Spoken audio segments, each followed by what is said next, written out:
The Queen of Spades. By Alexander Pushkin.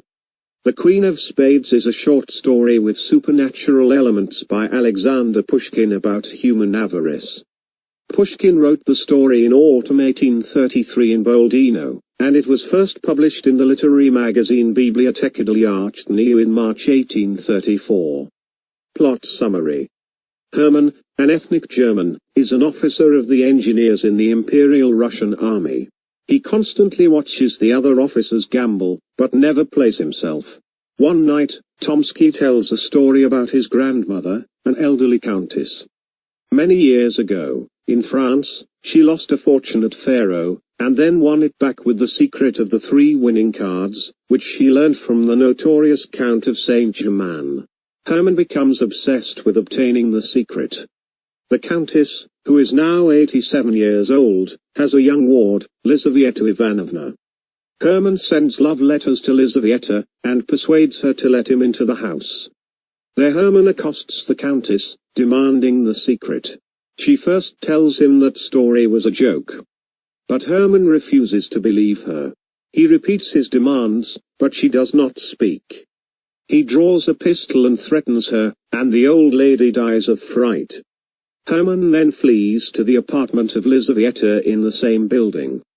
There he confesses to frightening the Countess to death with his pistol.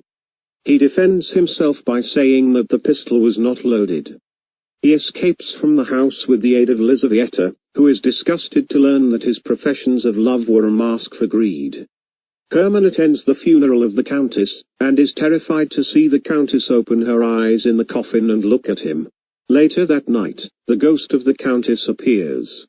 The ghost names the secret 3 cards, 3, 7, ace, tells him he must play just once each night and then orders him to marry Lizaveta. Hermann takes his entire savings to Chekalinsky's salon, where wealthy men gamble at faro for high stakes. On the first night, he bets it all on the 3 and wins. On the second night, he wins on the 7. On the third night, he bets on the ace, but when cards are shown, he finds he has bet on the Queen of Spades, rather than the ace, and loses everything. When the Queen appears to wink at him, he is astonished by her remarkable resemblance to the old Countess, and flees in terror. In a short conclusion, Pushkin writes that Lizaveta marries the son of the Countess' former steward, a state official who makes a good salary. Hermann, however, goes mad and is committed to an asylum. He is installed in room 17 at the Obuhov hospital. He answers no questions, but merely mutters with unusual rapidity. 3, 7, ace. 3, 7, queen. Let's look at the complete story. The Queen of Spades. By Alexander S. Pushkin. There was a card party at the rooms of Narumov of the Horse Guards. The long winter night passed away imperceptibly, and it was 5 o'clock in the morning before the company sat down to supper. Those who had won ate with a good appetite, the others sat staring absently at their empty plates. When the champagne appeared, however, the conversation became more animated, and all took a part in it. "And how did you fare, Zurin?" asked the host. "Oh, I lost, as usual. I must confess that I am unlucky. I play Mirandel, I always keep cool, I never allow anything to put me out, and yet I always lose." "And you did not once allow yourself to be tempted to back the red? Your firmness astonishes me." "But what do you think of Hermann?" said one of the guests, pointing to a young engineer. "He has never had a card in his hand in his life, he has never in his life laid a wager, and yet he sits here till 5 o'clock in the morning watching our play." "Play interests me very much," said Hermann. "But I am not in the position to sacrifice the necessary in the hope of winning the superfluous." "Hermann is a German, he is economical, that is all," observed Tomsky.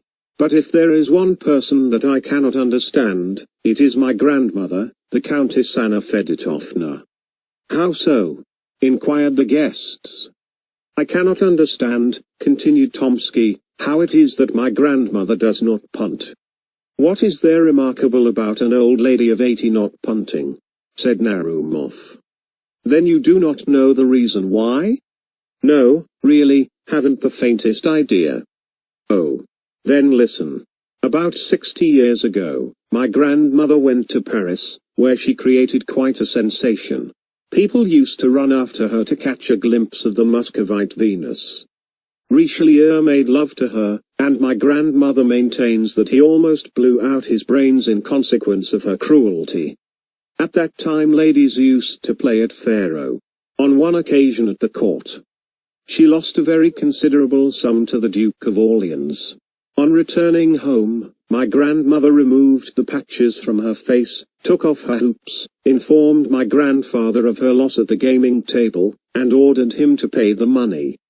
My deceased grandfather, as far as I remember, was a sort of house steward to my grandmother. He dreaded her like fire, but, on hearing of such a heavy loss, he almost went out of his mind. He calculated the various sums she had lost, and pointed out to her that in 6 months she had spent 500,000 francs, that neither their Moscow nor Saratov estates were in Paris, and finally refused point blank to pay the debt. My grandmother gave him a box on the ear and slept by herself as a sign of her displeasure. The next day she sent for her husband, hoping that this domestic punishment had produced an effect upon him, but she found him inflexible. For the first time in her life, she entered into reasonings and explanations with him, thinking to be able to convince him by pointing out to him that there are debts and debts, and that there is a great difference between a prince and a coachmaker. But it was all in vain. My grandfather still remained obdurate. But the matter did not rest there. My grandmother did not know what to do. She had shortly before become acquainted with a very remarkable man. You have heard of Count Saint-Germain, about whom so many marvelous stories are told. You know that he represented himself as the wandering Jew, as the discoverer of the elixir of life, of the philosopher's stone, and so forth.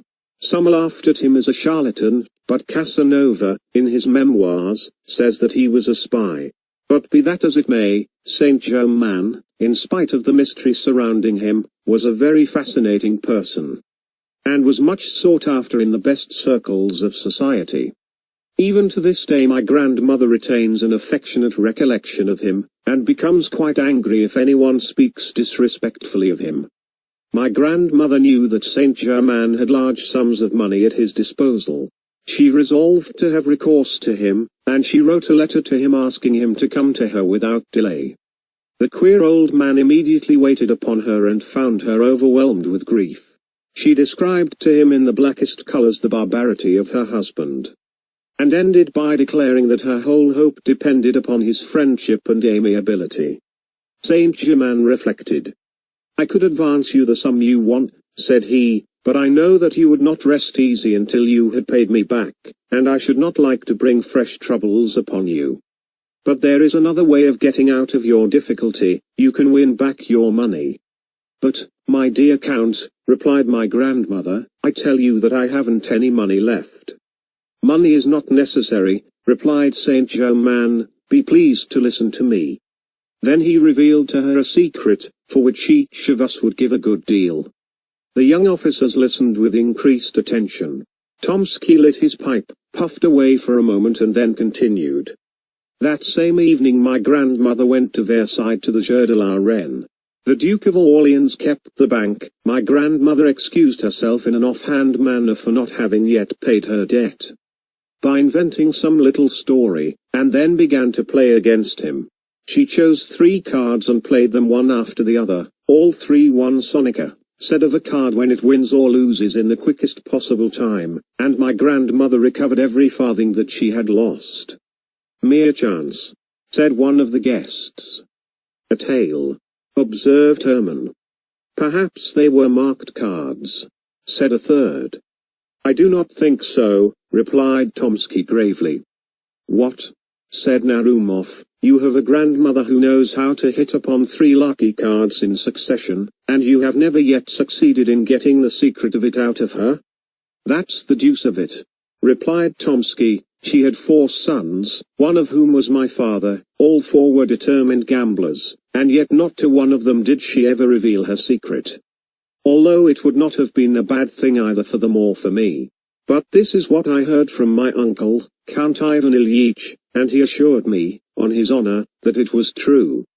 The late Chaplitsky, the same who died in poverty after having squandered millions, once lost, in his youth, about 300,000 rubles, to Zorik, if I remember rightly.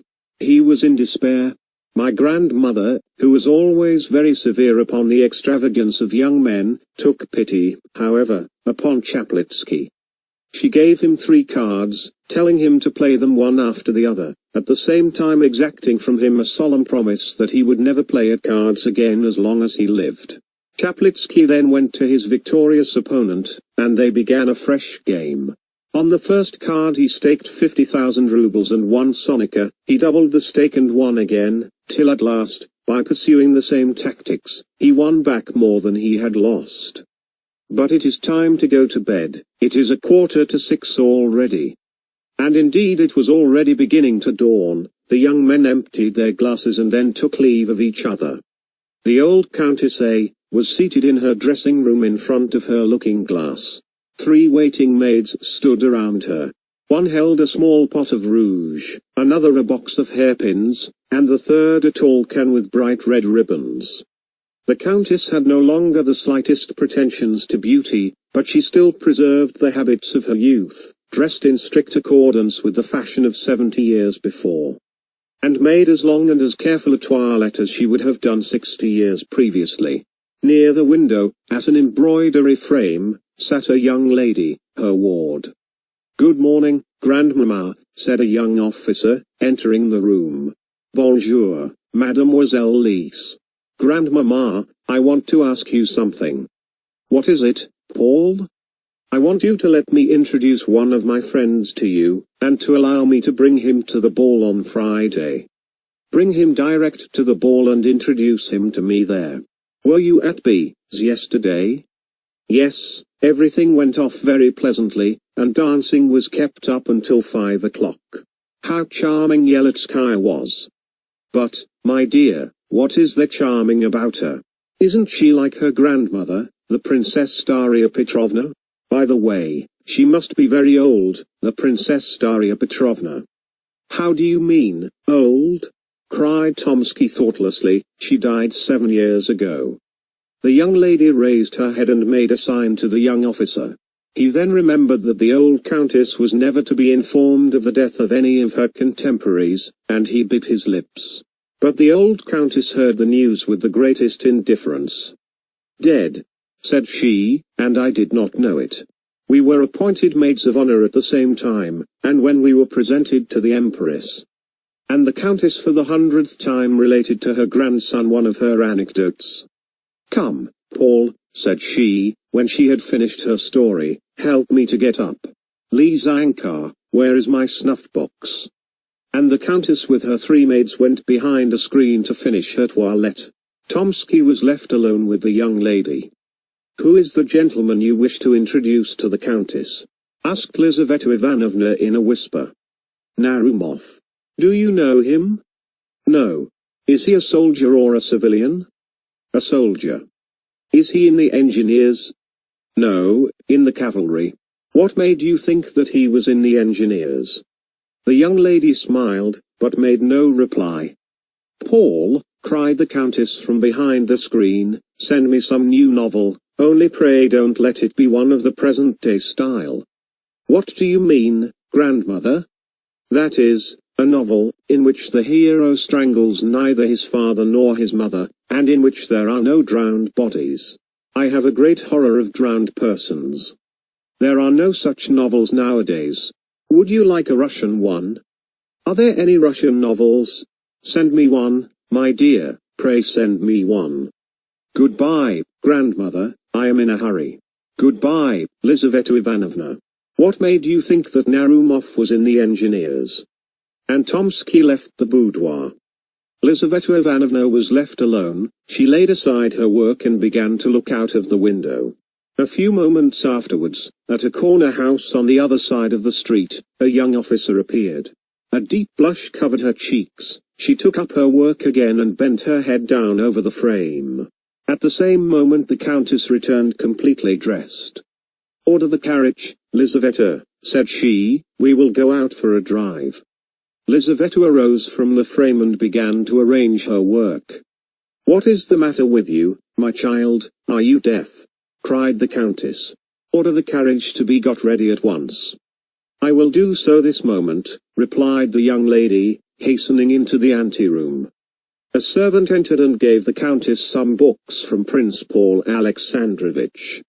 Tell him that I am much obliged to him, said the countess. Lizaveta. Lizaveta. Where are you running to? I am going to dress. There is plenty of time, my dear. Sit down here. Open the first volume and read to me aloud. Her companion took the book and read a few lines. Louder, said the countess. What is the matter with you, my child? Have you lost your voice? Wait, give me that footstool, a little nearer, that will do. Lizaveta, read 2 more pages. The countess yawned. Put the book down, said she, what a lot of nonsense. Send it back to Prince Paul with my thanks. But where is the carriage? The carriage is ready, said Lizaveta, looking out into the street. How is it that you are not dressed? Said the countess, I must always wait for you. It is intolerable, my dear. Liza hastened to her room. She had not been there 2 minutes, before the countess began to ring with all her might. The 3 waiting maids came running in at one door and the valet at another. How is it that you cannot hear me when I ring for you? Said the countess. Tell Lizaveta Ivanovna that I am waiting for her. Lizaveta returned with her hat and cloak on. At last you are here, said the countess. But why such an elaborate toilette? Whom do you intend to captivate? What sort of weather is it? It seems rather windy. No, your ladyship, it is very calm, replied the valet. You never think of what you are talking about. Open the window. So it is, windy and bitterly cold. Unharness the horses. Lizaveta, we won't go out, there was no need for you to deck yourself like that. What a life is mine, thought Lizaveta Ivanovna. And, in truth, Lizaveta Ivanovna was a very unfortunate creature. The bread of the stranger is bitter, says Dante, and his staircase hard to climb. But who can know what the bitterness of dependence is so well as the poor companion of an old lady of quality? The Countess A. had by no means a bad heart, but she was capricious, like a woman who had been spoilt by the world, as well as being avaricious and egotistical, like all old people who have seen their best days, and whose thoughts are with the past and not the present. She participated in all the vanities of the great world, went to balls, where she sat in a corner, painted and dressed in old-fashioned style, like a deformed but indispensable ornament of the ballroom. All the guests on entering approached her and made a profound bow, as if in accordance with a set ceremony, but after that nobody took any further notice of her. She received the whole town at her house, and observed the strictest etiquette, although she could no longer recognize the faces of people. Her numerous domestics, growing fat and old in her antechamber and servants' hall, did just as they liked, and vied with each other in robbing the aged countess in the most barefaced manner. Lizaveta Ivanovna was the martyr of the household. She made tea, and was reproached with using too much sugar. She read novels aloud to the countess, and the faults of the author were visited upon her head. She accompanied the countess in her walks, and was held answerable for the weather or the state of the pavement. A salary was attached to the post, but she very rarely received it, although she was expected to dress like everybody else, that is to say, like very few indeed. In society she played the most pitiable role. Everybody knew her, and nobody paid her any attention. At balls she danced only when a partner was wanted, and ladies would only take hold of her arm when it was necessary to lead her out of the room to attend to their dresses. She was very self-conscious, and felt her position keenly, and she looked about her with impatience for a deliverer to come to her rescue, but the young men, calculating in their giddiness, honored her with but very little attention. Although Lizaveta Ivanovna was 100 times prettier than the barefaced and cold-hearted marriageable girls around whom they hovered, many a time did she quietly slink away from the glittering but wearisome drawing-room, to go and cry in her own poor little room, in which stood a screen, a chest of drawers, a looking-glass and a painted bedstead, and where a tallow candle burnt feebly in a copper candlestick. One morning, this was about 2 days after the evening party described at the beginning of this story, and a week previous to the scene at which we have just assisted, Lizaveta Ivanovna was seated near the window at her embroidery frame. When, happening to look out into the street, she caught sight of a young engineer officer, standing motionless with his eyes fixed upon her window. She lowered her head and went on again with her work. About 5 minutes afterwards she looked out again. The young officer was still standing in the same place. Not being in the habit of coquetting with passing officers, she did not continue to gaze out into the street, but went on sewing for a couple of hours, without raising her head. Dinner was announced. She rose up and began to put her embroidery away, but glancing casually out of the window, she perceived the officer again. This seemed to her very strange.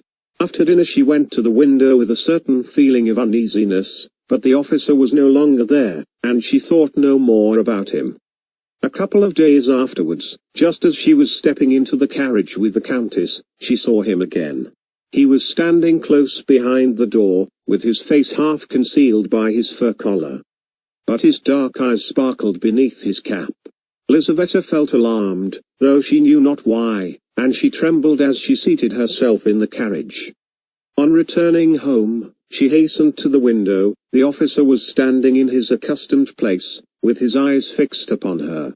She drew back, a prey to curiosity and agitated by a feeling which was quite new to her. From that time forward not a day passed without the young officer making his appearance under the window at the customary hour, and between him and her there was established a sort of mute acquaintance. Sitting in her place at work, she used to feel his approach, and raising her head, she would look at him longer and longer each day.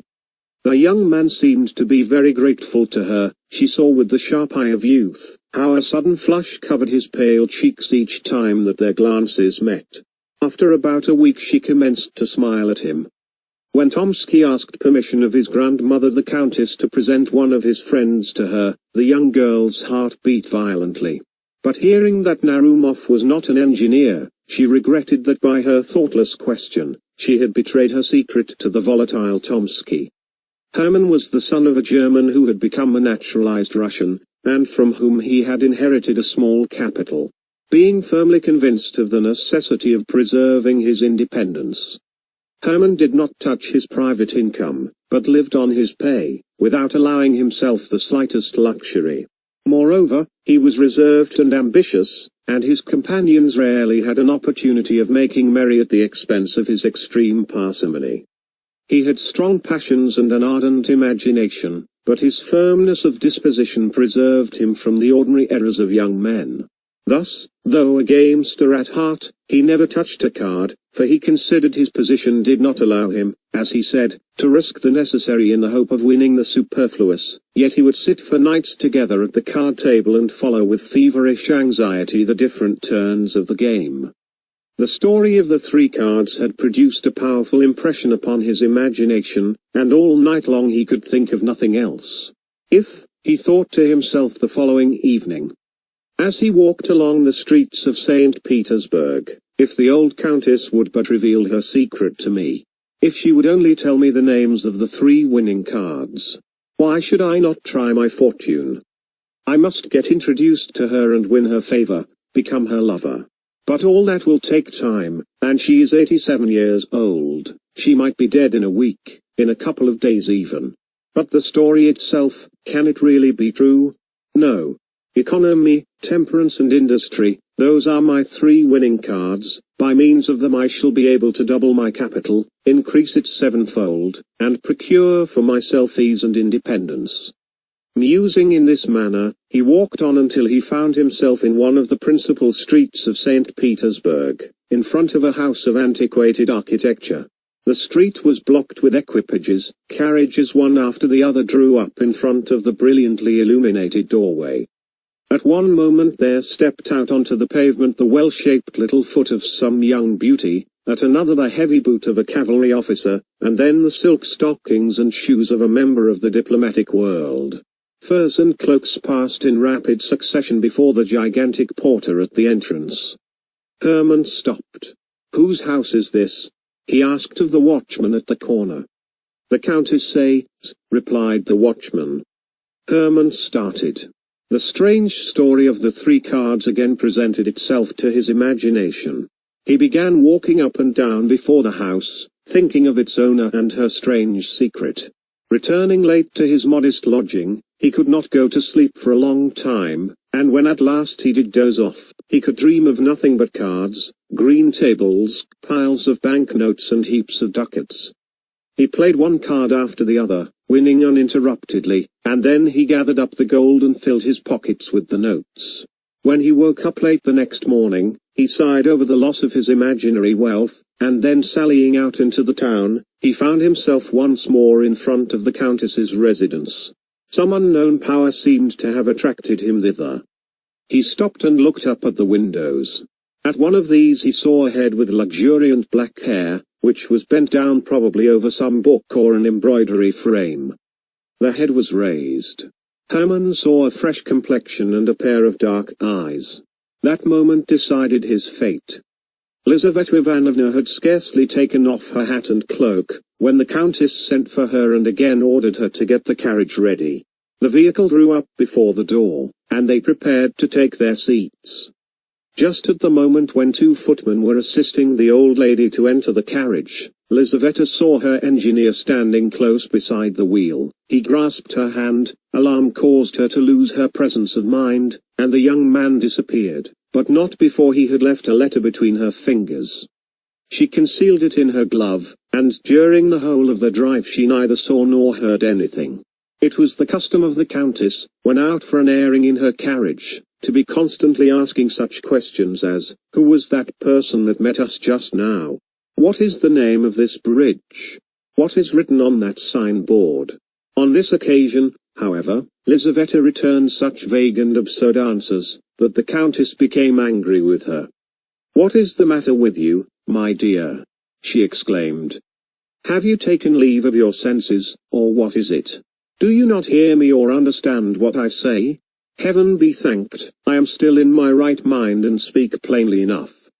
Lizaveta Ivanovna did not hear her. On returning home she ran to her room, and drew the letter out of her glove. It was not sealed. Lizaveta read it. The letter contained a declaration of love. It was tender, respectful, and copied word for word from a German novel. But Lizaveta did not know anything of the German language, and she was quite delighted. For all that, the letter caused her to feel exceedingly uneasy. For the first time in her life she was entering into secret and confidential relations with a young man. His boldness alarmed her. She reproached herself for her imprudent behavior, and knew not what to do. Should she cease to sit at the window and, by assuming an appearance of indifference towards him, put a check upon the young officer's desire for further acquaintance with her? Should she send his letter back to him, or should she answer him in a cold and decided manner? There was nobody to whom she could turn in her perplexity, for she had neither female friend nor adviser. At length she resolved to reply to him. She sat down at her little writing table, took pen and paper, and began to think. Several times she began her letter, and then tore it up. The way she had expressed herself seemed to her either too inviting or too cold and decisive. At last she succeeded in writing a few lines with which she felt satisfied. "I am convinced," she wrote, "that your intentions are honorable, and that you do not wish to offend me by any imprudent behavior, but our acquaintance must not begin in such a manner. I return you your letter, and I hope that I shall never have any cause to complain of this undeserved slight." The next day, as soon as Herman made his appearance, Lizaveta rose from her embroidery, went into the drawing-room, opened the ventilator and threw the letter into the street, trusting that the young officer would have the perception to pick it up. Herman hastened forward, picked it up and then repaired to a confectioner's shop. Breaking the seal of the envelope, he found inside it his own letter and Lizaveta's reply. He had expected this, and he returned home, his mind deeply occupied with his intrigue. 3 days afterwards, a bright-eyed young girl from a milliner's establishment brought Lizaveta a letter. Lizaveta opened it with great uneasiness, fearing that it was a demand for money, when suddenly she recognized Herman's handwriting. "You have made a mistake, my dear," said she, "this letter is not for me." "Oh, yes, it is for you," replied the girl, smiling very knowingly. "Have the goodness to read it." Lizaveta glanced at the letter. Herman requested an interview. "It cannot be," she cried, alarmed at the audacious request, and the manner in which it was made. "This letter is certainly not for me." And she tore it into fragments. "If the letter was not for you, why have you torn it up?" said the girl. "I should have given it back to the person who sent it." "Be good enough, my dear," said Lizaveta, disconcerted by this remark, "not to bring me any more letters for the future, and tell the person who sent you that he ought to be ashamed." But Herman was not the man to be thus put off. Every day Lizaveta received from him a letter, sent now in this way, now in that. They were no longer translated from the German. Herman wrote them under the inspiration of passion, and spoke in his own language, and they bore full testimony to the inflexibility of his desire and the disordered condition of his uncontrollable imagination. Lizaveta no longer thought of sending them back to him, she became intoxicated with them and began to reply to them, and little by little her answers became longer and more affectionate. At last she threw out of the window to him the following letter. "This evening there is going to be a ball at the embassy. The Countess will be there. We shall remain until 2 o'clock. You have now an opportunity of seeing me alone. As soon as the Countess is gone, the servants will very probably go out, and there will be nobody left but the Swiss, but he usually goes to sleep in his lodge. Come about 11:30. Walk straight upstairs. If you meet anybody in the anteroom, ask if the Countess is at home. You will be told no, in which case there will be nothing left for you to do but to go away again. But it is most probable that you will meet nobody. The maid-servants will all be together in one room. On leaving the ante-room, turn to the left, and walk straight on until you reach the Countess's bedroom. In the bedroom, behind a screen, you will find 2 doors. The one on the right leads to a cabinet, which the Countess never enters. The one on the left leads to a corridor, at the end of which is a little winding staircase. This leads to my room." Herman trembled like a tiger, as he waited for the appointed time to arrive. At 10 o'clock in the evening he was already in front of the Countess's house. The weather was terrible, the wind blew with great violence, the sleety snow fell in large flakes, the lamps emitted a feeble light, the streets were deserted. From time to time a sledge, drawn by a sorry-looking hack, passed by, on the lookout for a belated passenger. Herman was enveloped in a thick overcoat, and felt neither wind nor snow. At last the Countess's carriage drew up. Herman saw 2 footmen carry out in their arms the bent form of the old lady, wrapped in sable fur, and immediately behind her, clad in a warm mantle, and with her head ornamented with a wreath of fresh flowers, followed Lizaveta. The door was closed. The carriage rolled away heavily through the yielding snow. The porter shut the street door. The windows became dark. Herman began walking up and down near the deserted house. At length he stopped under a lamp, and glanced at his watch. It was 20 minutes past 11. He remained standing under the lamp, his eyes fixed upon the watch, impatiently waiting for the remaining minutes to pass. At 11:30 precisely, Herman ascended the steps of the house, and made his way into the brightly illuminated vestibule. The porter was not there. Herman hastily ascended the staircase, opened the door of the anteroom and saw a footman sitting asleep in an antique chair by the side of a lamp. With a light firm step Herman passed by him. The drawing-room and dining-room were in darkness, but a feeble reflection penetrated thither from the lamp in the anteroom. Herman reached the Countess's bedroom. Before a shrine, which was full of old images, a golden lamp was burning. Faded stuffed chairs and divans with soft cushions stood in melancholy symmetry around the room, the walls of which were hung with China silk. On one side of the room hung 2 portraits painted in Paris by Madame Lebrun. One of these represented a stout, red-faced man of about 40 years of age in a bright green uniform and with a star upon his breast, the other, a beautiful young woman, with an aquiline nose. forehead curls and a rose in her powdered hair. In the corners stood porcelain shepherds and shepherdesses, dining room clocks from the workshop of the celebrated Lefroy, bandboxes, roulettes, fans and the various playthings for the amusement of ladies that were in vogue at the end of the last century, when Montgolfier's balloons and Mesmer's magnetism were the rage. Herman stepped behind the screen. At the back of it stood a little iron bedstead. On the right was the door which led to the cabinet, on the left, the other which led to the corridor. He opened the latter, and saw the little winding staircase which led to the room of the poor companion. But he retraced his steps and entered the dark cabinet. The time passed slowly. All was still. The clock in the drawing room struck 12, the strokes echoed through the room one after the other, and everything was quiet again. Herman stood leaning against the cold stove. He was calm, his heart beat regularly, like that of a man resolved upon a dangerous but inevitable undertaking. 1 o'clock in the morning struck, then 2, and he heard the distant noise of carriage wheels. An involuntary agitation took possession of him. The carriage drew near and stopped. He heard the sound of the carriage steps being let down.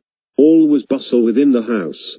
The servants were running hither and thither, there was a confusion of voices, and the rooms were lit up. 3 antiquated chambermaids entered the bedroom, and they were shortly afterwards followed by the countess who, more dead than alive, sank into a Voltaire armchair. Herman peeped through a chink. Lizaveta Ivanovna passed close by him, and he heard her hurried steps as she hastened up the little spiral staircase. For a moment his heart was assailed by something like a pricking of conscience, but the emotion was only transitory, and his heart became petrified as before. The countess began to undress before her looking-glass. Her rose-bedecked cap was taken off, and then her powdered wig was removed from off her white and closely cut hair. Hairpins fell in showers around her. Her yellow satin dress, brocaded with silver, fell down at her swollen feet. Herman was a witness of the repugnant mysteries of her toilette. At last the countess was in her nightcap and dressing gown, and in this costume, more suitable to her age, she appeared less hideous and deformed. Like all old people in general, the countess suffered from sleeplessness. Having undressed, she seated herself at the window in a Voltaire armchair and dismissed her maids. The candles were taken away, and once more the room was left with only one lamp burning in it. The countess sat there looking quite yellow, mumbling with her flaccid lips and swaying to and fro. Her dull eyes expressed complete vacancy of mind, and, looking at her, one would have thought that the rocking of her body was not a voluntary action of her own, but was produced by the action of some concealed galvanic mechanism. Suddenly the death-like face assumed an inexplicable expression. The lips ceased to tremble, the eyes became animated. Before the countess stood an unknown man. "Do not be alarmed, for heaven's sake, do not be alarmed," said he in a low but distinct voice. "I have no intention of doing you any harm, I have only come to ask a favor of you." The old woman looked at him in silence, as if she had not heard what he had said. Herman thought that she was deaf, and bending down towards her ear, he repeated what he had said. The aged countess remained silent as before. "You can ensure the happiness of my life," continued Herman, "and it will cost you nothing. I know that you can name 3 cards in order." Herman stopped. The countess appeared now to understand what he wanted. She seemed as if seeking for words to reply. "It was a joke," she replied at last. "I assure you it was only a joke." "There is no joking about the matter," replied Herman angrily. "Remember Chaplitsky, whom you helped to win." The countess became visibly uneasy. Her features expressed strong emotion, but they quickly resumed their former immobility. "Can you not name me these 3 winning cards?" continued Herman. The countess remained silent. Herman continued. "For whom are you preserving your secret? For your grandsons? They are rich enough without it, they do not know the worth of money. Your cards would be of no use to a spendthrift. He who cannot preserve his paternal inheritance, will die in want, even though he had a demon at his service. I am not a man of that sort, I know the value of money. Your 3 cards will not be thrown away upon me. Come." He paused and tremblingly awaited her reply. The Countess remained silent. Hermann fell upon his knees. "If your heart has ever known the feeling of love," said he, "if you remember its rapture, if you have ever smiled at the cry of your newborn child, if any human feeling has ever entered into your breast, I entreat you by the feelings of a wife, a lover, a mother, by all that is most sacred in life, not to reject my prayer. Reveal to me your secret. Of what use is it to you? Maybe it is connected with some terrible sin, with the loss of eternal salvation, with some bargain with the devil. Reflect, you are old, you have not long to live. I am ready to take your sins upon my soul. Only reveal to me your secret. Remember that the happiness of a man is in your hands, that not only I, but my children, and grandchildren will bless your memory and reverence you as a saint." The old Countess answered not a word. Hermann rose to his feet. "You old hag!" he exclaimed, grinding his teeth, "then I will make you answer." With these words he drew a pistol from his pocket. At the sight of the pistol, the Countess for the second time exhibited strong emotion. She shook her head and raised her hands as if to protect herself from the shot. Then she fell backwards and remained motionless. "Come, an end to this childish nonsense," said Hermann, taking hold of her hand. "I ask you for the last time, will you tell me the names of your 3 cards, or will you not?" The Countess made no reply. Hermann perceived that she was dead. Lizaveta Ivanovna was sitting in her room, still in her ball dress, lost in deep thought. On returning home, she had hastily dismissed the chambermaid, who very reluctantly came forward to assist her, saying that she would undress herself, and with a trembling heart had gone up to her own room, expecting to find Hermann there, but yet hoping not to find him. At the first glance she convinced herself that he was not there, and she thanked her fate for having prevented him keeping the appointment.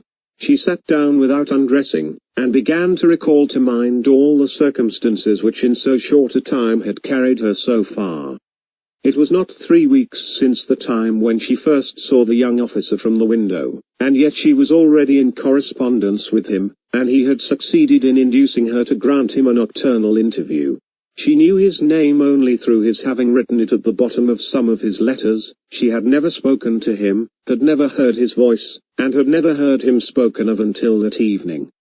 But, strange to say, that very evening at the ball, Tomsky, being piqued with the young Princess Pauline N., who, contrary to her usual custom, did not flirt with him, wished to revenge himself by assuming an air of indifference. He therefore engaged Lizaveta Ivanovna and danced an endless mazurka with her. During the whole of the time he kept teasing her about her partiality for engineer officers. He assured her that he knew far more than she imagined, and some of his jests were so happily aimed, that Lizaveta thought several times that her secret was known to him. "From whom have you learnt all this?" she asked, smiling. "From a friend of a person very well known to you," replied Tomsky, "from a very distinguished man." "And who is this distinguished man?" "His name is Hermann." Lizaveta made no reply, but her hands and feet lost all sense of feeling. "This Hermann," continued Tomsky, "is a man of romantic personality. He has the profile of a Napoleon, and the soul of a Mephistopheles. I believe that he has at least 3 crimes upon his conscience. How pale you have become. I have a headache. But what did this Hermann, or whatever his name is, tell you?" "Hermann is very much dissatisfied with his friend. He says that in his place he would act very differently. I even think that Hermann himself has designs upon you. At least, he listens very attentively to all that his friend has to say about you." "And where has he seen me?" "In church, perhaps, or on the parade, God alone knows where.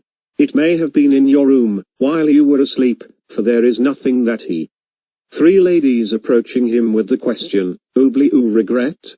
interrupted the conversation, which had become so tantalizingly interesting to Lizaveta.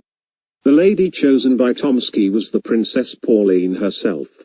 She succeeded in effecting a reconciliation with him during the numerous turns of the dance, after which he conducted her to her chair.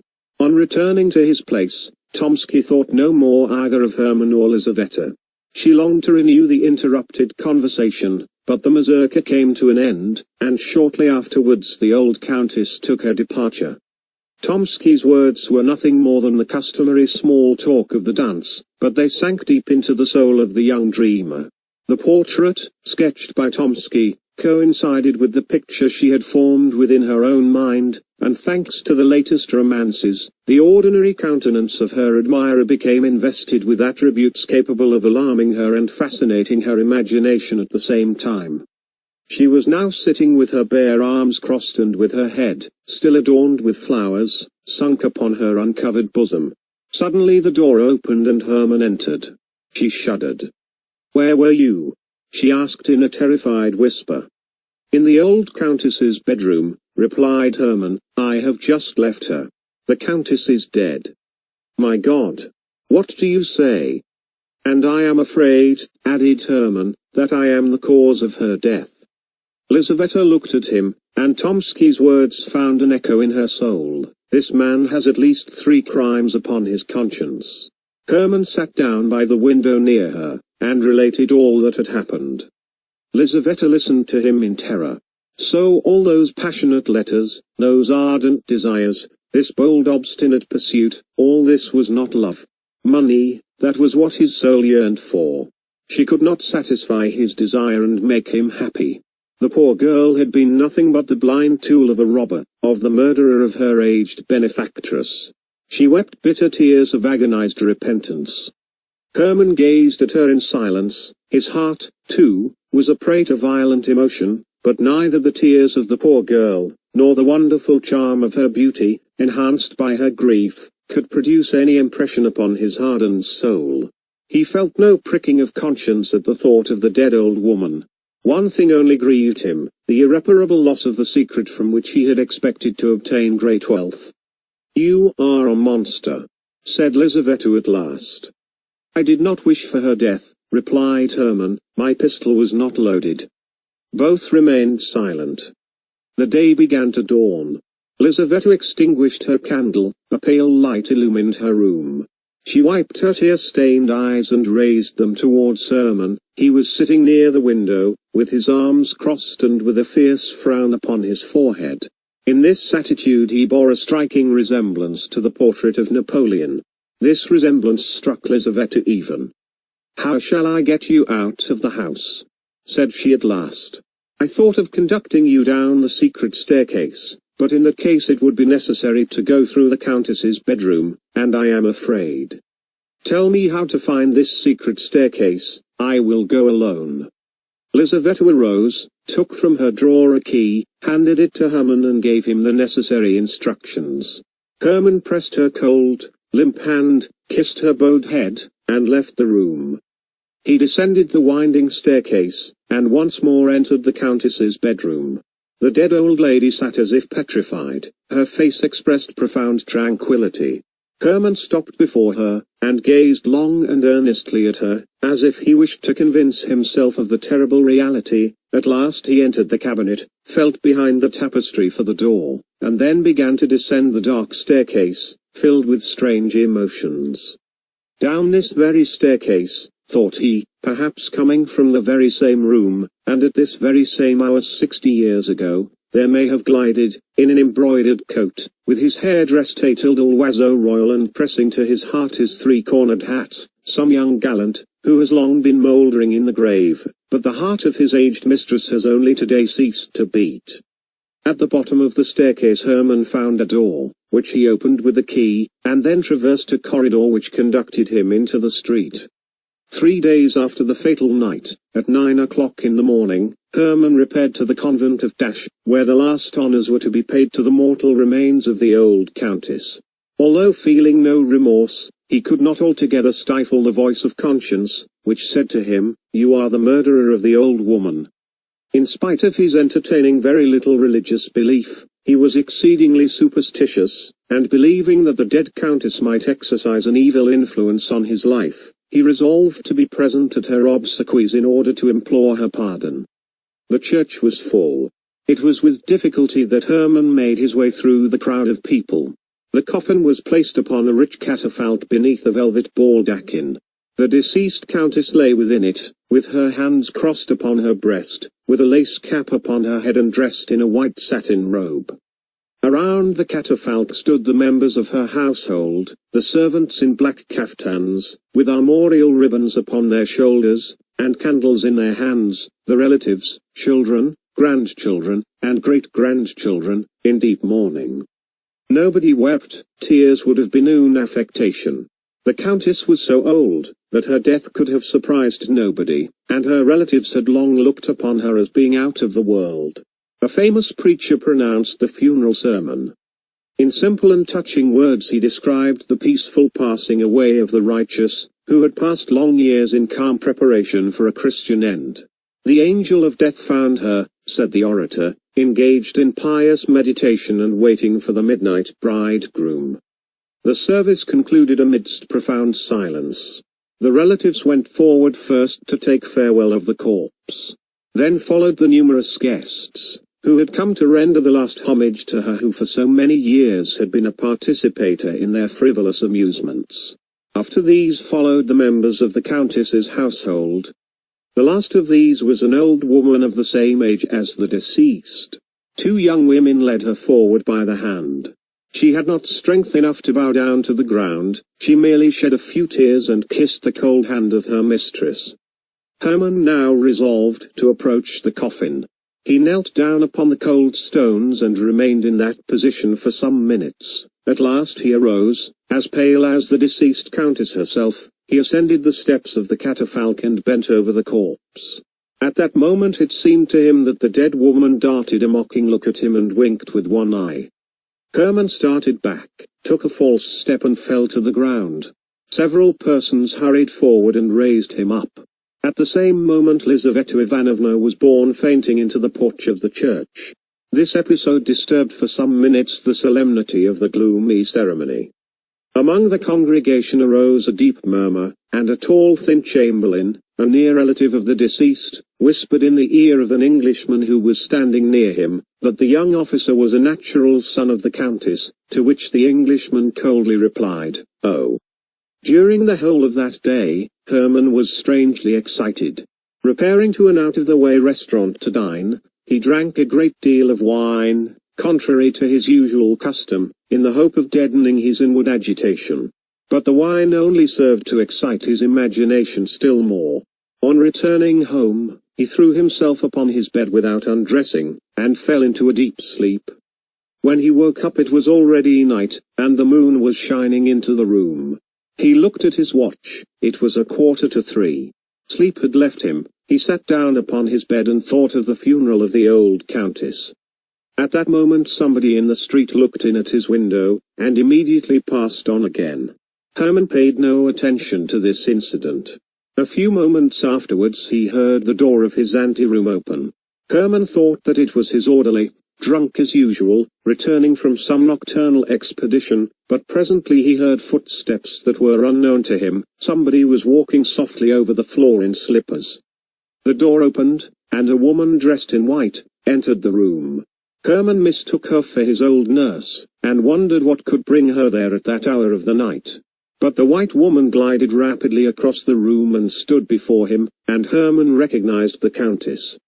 "I have come to you against my wish," she said in a firm voice, "but I have been ordered to grant your request. 3, 7, ace, will win for you if played in succession, but only on these conditions, that you do not play more than one card in 24 hours, and that you never play again during the rest of your life. I forgive you my death, on condition that you marry my companion, Lizaveta Ivanovna." With these words she turned round very quietly, walked with a shuffling gait towards the door and disappeared. Hermann heard the street door open and shut, and again he saw someone looking at him through the window. For a long time Hermann could not recover himself. He then rose up and entered the next room. His orderly was lying asleep upon the floor, and he had much difficulty in waking him. The orderly was drunk as usual, and no information could be obtained from him. The street door was locked. Hermann returned to his room, lit his candle, and wrote down all the details of his vision. Two fixed ideas can no more exist together in the moral world than two bodies can occupy one and the same place in the physical world. 3, 7, ace, soon drove out of Herman's mind the thought of the dead countess. 3, 7, ace, were perpetually running through his head and continually being repeated by his lips. If he saw a young girl, he would say, "How slender she is. Quite like the 3 of hearts." If anybody asked, "What is the time?" he would reply, 5 minutes to 7. Every stout man that he saw reminded him of the ace.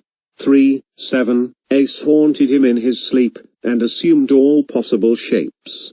The 3s bloomed before him in the forms of magnificent flowers, the 7s were represented by Gothic portals, and the aces became transformed into gigantic spiders. One thought alone occupied his whole mind, to make a profitable use of the secret which he had purchased so dearly. He thought of applying for a furlough so as to travel abroad. He wanted to go to Paris and tempt fortune in some of the public gambling houses that abounded there. Chance spared him all this trouble. There was in Moscow a society of rich gamesters, presided over by the celebrated Chekalinsky, who had passed all his life at the card table and had amassed millions, accepting bills of exchange for his winnings and paying his losses in ready money. His long experience secured for him the confidence of his companions, and his open house, his famous cook, and his agreeable and fascinating manners gained for him the respect of the public. He came to St. Petersburg. The young men of the capital flocked to his rooms, forgetting balls for cards, and preferring the emotions of faro to the seductions of flirting. Narumov conducted Herman to Chekalinsky's residence. They passed through a suite of magnificent rooms, filled with attentive domestics. The place was crowded. Generals and privy councillors were playing at whist, young men were lolling carelessly upon the velvet-covered sofas, eating ices and smoking pipes. In the drawing-room, at the head of a long table, around which were assembled about a score of players, sat the master of the house keeping the bank. He was a man of about 60 years of age, of a very dignified appearance, his head was covered with silvery white hair, his full, florid countenance expressed good nature, and his eyes twinkled with a perpetual smile. Narumov introduced Herman to him. Chekalinsky shook him by the hand in a friendly manner, requested him not to stand on ceremony, and then went on dealing. The game occupied some time. On the table lay more than 30 cards. Chekalinsky paused after each throw, in order to give the players time to arrange their cards and note down their losses, listened politely to their requests, and more politely still, put straight the corners of cards that some player's hand had chanced to bend. At last the game was finished. Chekalinsky shuffled the cards and prepared to deal again. "Will you allow me to take a card?" said Herman, stretching out his hand from behind a stout gentleman who was punting. Chekalinsky smiled and bowed silently, as a sign of acquiescence. Narumov laughingly congratulated Herman on his abjuration of that abstention from cards which he had practiced for so long a period, and wished him a lucky beginning. "Stake," said Herman, writing some figures with chalk on the back of his card. "How much?" asked the banker, contracting the muscles of his eyes. "Excuse me, I cannot see quite clearly." 47,000 rubles, replied Herman. At these words every head in the room turned suddenly round, and all eyes were fixed upon Herman. "He has taken leave of his senses," thought Narumov.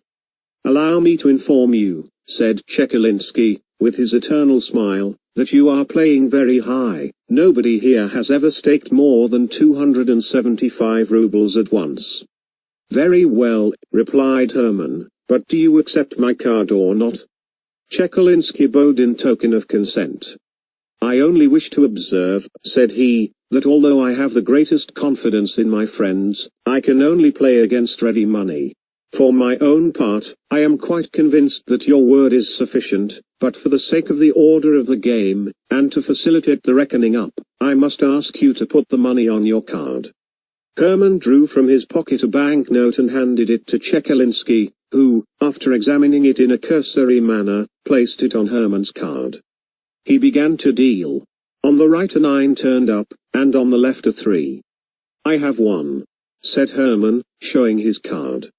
A murmur of astonishment arose among the players. Chekalinsky frowned, but the smile quickly returned to his face.